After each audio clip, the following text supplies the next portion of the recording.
ప్రాముఖ్యత ఏంటంటే మనందరం కలిసి ఆయన సన్నిధిలో ఏంటంటే ఏక మనసుతో హృదయపూర్వకంగా మనం ఆయన్ని ఆరాధించడానికి ఆయన సన్నిధికి వచ్చాం. హల్లెలూయా హల్లెలూయా హల్లెలూయా హల్లెలూయా. ఇక్కడ భక్తుడైన దావీదు కంటే కదండి తండ్రైన దేవుడిని కీర్తించడంలో, ఘనపరచడంలో, మహిమపరచడంలో, కృతజ్ఞతాస్తుతులు చెల్లించడంలో, అర్పించడంలో, యెహోవా యందు నమ్మిక, విశ్వాసము, ఆధారపడడంలో ఆయన కంటే గొప్పవారు ఎవరు లేరు. హల్లెలూయా.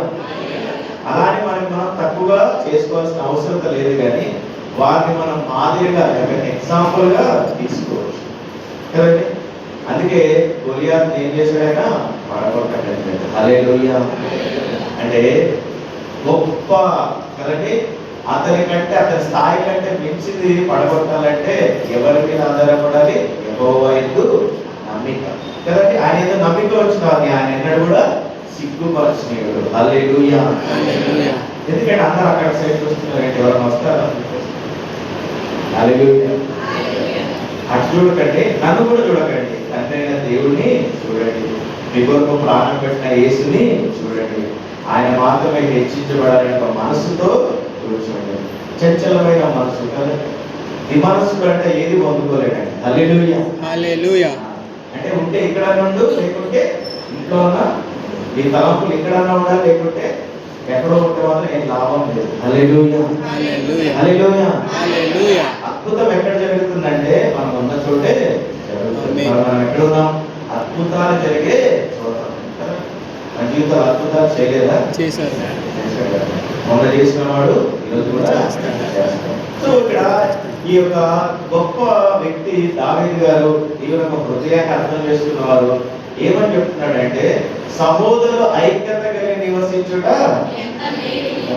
ఇది మాట వరకే ఉంది, కానీ అది ఆచరణలో చాలా కష్టం. హల్లెలూయా హల్లెలూయా. మరి అది ఆచరణలోకి నెరవేర్చుకోవాలంటే ఫస్ట్ మనలో క్రీస్తు మనస్సు ఉండాలి.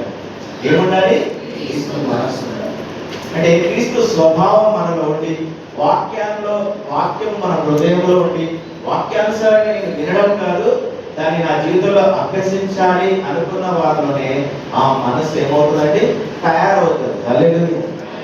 ఫ్యాక్టరీలో ఒక ప్రోడక్ట్ తయారైనట్టు మన హృదయంలో కూడా కదా ఐక్యత కలిగిన కదండి, సమాధానం కలిగిన కదండి, అలాంటి హృదయము మనలో తయారవ్వాలంటే మనలో ఫస్ట్ ప్రయోజనం ఎవరికి ఇవ్వాలంటే జీసస్కి ఇవ్వాలి. హల్లెలూయా హల్లెలూయా. మన విశ్వాసంలో ఒక జీవితంలో ఒకటి జరిగిందంట. ఒక విశ్వాసి ఇంకొక విశ్వాసిని చాలా ప్రేమించేవాడు. మీరు పాస్టర్ గా నేను బోధించడం వరకే, కానీ తర్వాత మీలో ఉన్న ఫ్రెండ్షిప్, మీలో ఉన్న ఐక్యత, మీలో ఉన్న జాయ్ఫుల్ హార్ట్, మీలో ఉన్న షేరింగ్ అసలు మాతో కూడా ఉండదు. హల్లెలూయా. అది మంచిదే, అది చాలా మంచిది. అయితే ఆ విశ్వాసి కదండి ఇంకొక విశ్వాసికి ఫోన్ చేస్తే ఫోన్ లిఫ్ట్ చేయట్లేదు. ఏం చెప్పలేదు? సరే వాళ్ళు ఎక్కడో వేరే చోట ఉన్నారంటే వాళ్ళ కళ్ళ ముందే కనపడ్డారంట. ఇదేంటి ఎక్కడో ఉన్నారనుకుంటే కళ్ళ ముందే కనపడ్డారు, ఫోన్ లిఫ్ట్ చేయట్లేదు, వాట్సాప్లో ఏమో ఆన్లైన్లో కనపడుతున్నారు. సరే ఇంటికి వెళ్ళి తలుపులు కొడితే తలుపులు తీసుకోలేదండి. ఏం లేదు, మంచి పని దొరికింది, నాకు ఛాన్స్ అంటున్నాను. హల్లెలూయా. తెగ ఫీల్ అయిపోతున్నారు, ఏంటి పాస్టర్ గారు ఇలా అయిపోయింది అంటే, చూడండి దేవుడి కంటే ఎక్కువ ఎవరికి ప్రాధాన్యత ఇస్తే వాళ్ళకి ఏమవుతుందంట, ఇలానే కటింగ్స్ అవుతా ఉంటాయండి. ఏమంటే విన్నారా అంటుంది. హల్లెలూయా. అయ్యగారు మాట చెప్తున్నారు, విన్నారా? దేవుడి కంటే ఎక్కువ ఎవరికి ప్రాధాన్యత. హల్లెలూయా హల్లెలూయా హల్లెలూయా. ఒకరి స్థానం, ఒక ఫ్రెండ్ కానీ ఒక రిలేటివ్ కానీ మనతో సమాధానంగా ఉండాలంటే ఫస్ట్ మనం గౌరవిస్తే ఒక మిగతావని సెట్ అవుతుంది. హల్లెలూయా హల్లెలూయా. ఇక్కడ అందుకే దావీదు అంటున్నాడు, నా లైఫ్ కూడా కొన్నిసార్లు తిక్క పనులు చేశాను, నేను చాలా డిస్టర్బెన్స్ అనుభవించాను. సో నాకు ఓవరాల్ గా అర్థమైంది ఏంటంటే, సహోదరులు ఐక్యత కలిగి నివసించుట ఎంతో మేలు. దాన్ని ఎలా పోల్చాడంటే అభిషేక తైలముతో, మామూలు తైలం కాదండి, మామూలు ఆయిల్ కాదు, అది అభిషేకమైన తైలం. అభిషేకం అందరి మీద కుమ్మరించబడుతుందా? కానీ దేవుడు మనని మాత్రమే ప్రత్యేకంగా కదా ఏర్పాటు చేసుకున్నాడు, మనని మాత్రమే పిలుచుకున్నాడు. మన మీద ఆయన కృప హెచ్చుగా ఉన్నది.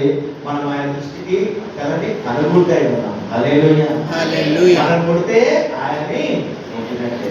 ఇజ్రాయేల్ దేవుడు కొనుకడు, అంటే ఆయన ప్రతి విషయంలో మనకి ఏమవునండి, పాట పాడుతుంది కదా, కాబోయే వలె, తండ్రి వలె కదండి, తల్లి వలె, సహోదరుడు వలె. అలాగే దేవుడు మనకి తోడుగా ఉండి ప్రతి విషయంలో ఆయన నడిపించాలనుకుంటున్నాడు. హల్లెలూయా.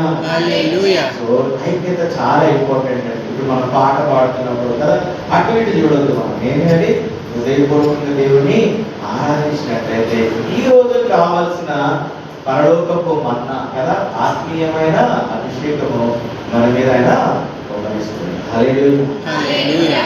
అభిషేకం అంటే ఏంటంటే మన సామర్థ్యానికి మించిన శక్తి. మన టాలెంట్ కాదు కదండి, మనకున్న నడిపింపు కాదు, కానీ మనం ఏమీ కాదు, ఆయన మన